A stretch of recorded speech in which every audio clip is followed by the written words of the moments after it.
Hello all. Prelims 2021 is just 10 days from now. I hope that many would have devoted their time judiciously over the past 1 year, and despite that, there would be doubts in your mind whether you have prepared adequately or not. My dear friends, no matter how many times you revise or how many years you prepare, you will always have this doubt as to whether you are adequately prepared or not. So now is not the time to allow self-doubt into you.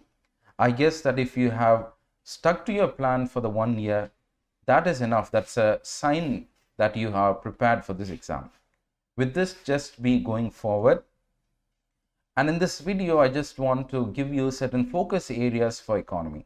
So this should be like a kind of a checklist where you can assess whether you have covered these areas or not. This is not to mislead you into studying anything new. Just make sure that you have read all these topics. First of all, if you see, one thing will be the conceptual part. Most every year across all years of UPSC prelims, you'll have one or two questions directly where you need to understand the concept. Only then you can arrive at this answer. There are some students, especially when they face economy concepts, they feel that they are not able to properly understand the answer properly. If you are also in that category, don't worry, dear friends, because now is not the time where you want to adapt quickly to that conceptual part, because you can't do elimination techniques for these concepts. Only if you clearly know the answer, you can answer it. And therefore, if you feel that you have a lack of clarity, never be worried, because you can compensate these questions from the factual parts.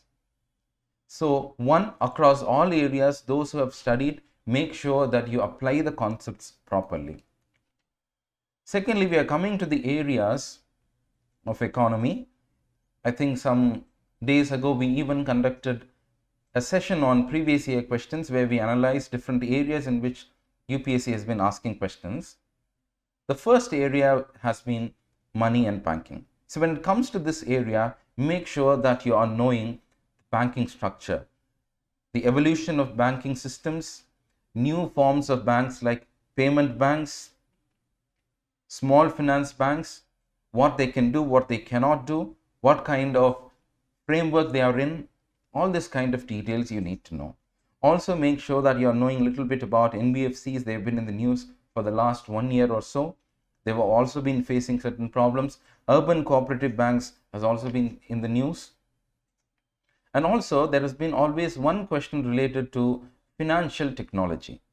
And therefore, if there is any new technology that has been developed over the last 1 year, make sure that you also read about it. About cryptocurrencies, about blockchain, about how it can potentially transform the idea of finance, also read a little bit about it. Know about central bank digital currency, and make sure you focus not only in the economic part but also on the science and technology part of these financial inclusion technologies. Finally, when it comes to monetary policy, I guess those who have invested the time and have read it properly, the basics are thorough for you. Make sure that you are also understanding the unconventional tools that the RBI has been taking forward in the last 1 year, especially when we were facing a very critical situation in economy. Second will be financial health. When it comes to financial health, you should know the concept of NPAs. There will be direct terminologies that are associated with financial health. For example, last year, UPSC prelims asked about interest coverage ratio. Likewise, there is going to be some metrics related to financial health. So make sure that you know about the various risk indicators, about IBC. Last year, there was a moratorium on bank loans, restructuring, resolution of bad debts. And I would even suggest that you could read the Economic Survey, Volume 1, 7th chapter, which talks about regulatory forbearance. I'm not asking you to read it in detail. Just go skim through the pages of this book and just focus on the terminologies that are included in this chapter. That will also help. Coming to the next part, that is the external sector. Every year, questions that have been from external sector will be about economic institutions. There has been one or two questions about economic institutions.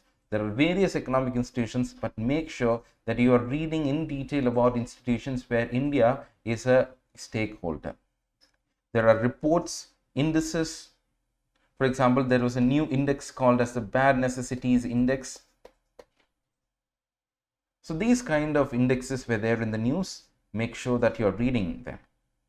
And also when it comes to external sector, whenever there has been a dispute between India and other countries, especially in the economic areas, the questions have been asked, whether it be treaties, whether it be any disputes. For example, last year we had the retrospective tax dispute. Retrospective tax. So these are areas where you can focus on. As far as WTO is concerned, we were talking about a TRIPS waiver. Make sure you are understanding the depth about the patent laws and how it is for and against the favor of India. Right? So these kind of understanding would help. Coming to public finance, make sure you read about 15th Finance Commission, know about the FRBM limits,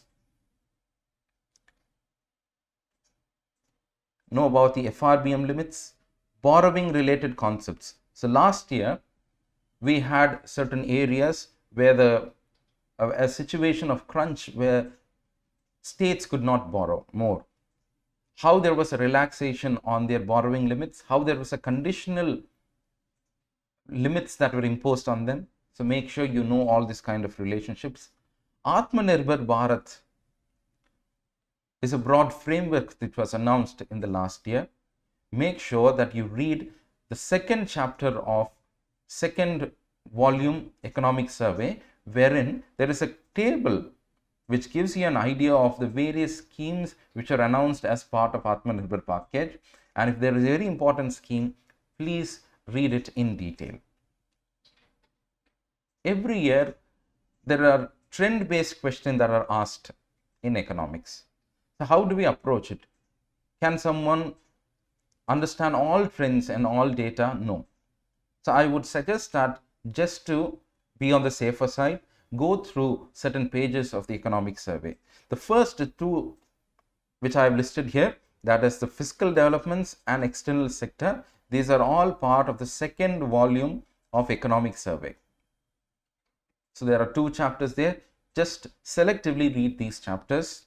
And if you refer the India yearbook, if this is new for you, just go skim through the pages. It will hardly take an hour or so, because the chapters, the pages are very few. There is a chapter on basic economic data and also a chapter on commerce. This will give you an understanding about how much India has exported, what is the main item of export, where we have had advantage, where we have been, things have become unfavorable for India. Right? So these areas also you can focus. Now coming to the last area, socio-economic development in agriculture.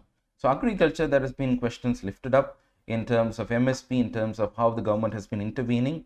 So there is a chapter 7 in economic survey, agriculture and food management. There is also a chapter regarding agriculture in India yearbook.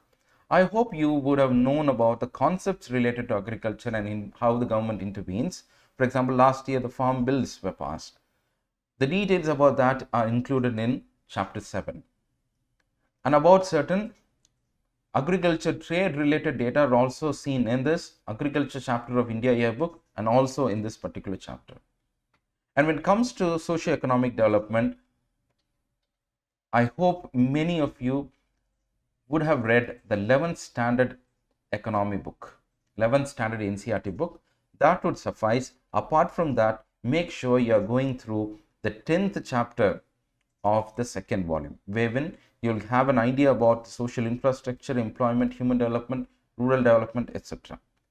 So these are all indicative lists, focus areas. This should be a checklist. It is not for you to try something new in this limited period of time. If there is any areas which I have listed out where you have not properly read through, use the remaining days for reading these areas. And apart from reading, the main key is to approach this exam in a very composed way, right? So use the remaining time to test yourself, to take mock tests, to be also mentally free and calm. And if you could go with that right approach and right attitude, I guess questions will be easy, because if you panic, you are bound to lose 2 to 3 questions. So never be panicked. Make sure, it's natural to be anxious because you have invested so much time, but please try to ensure that you're going with a positive frame of mind and build that confidence. All the best.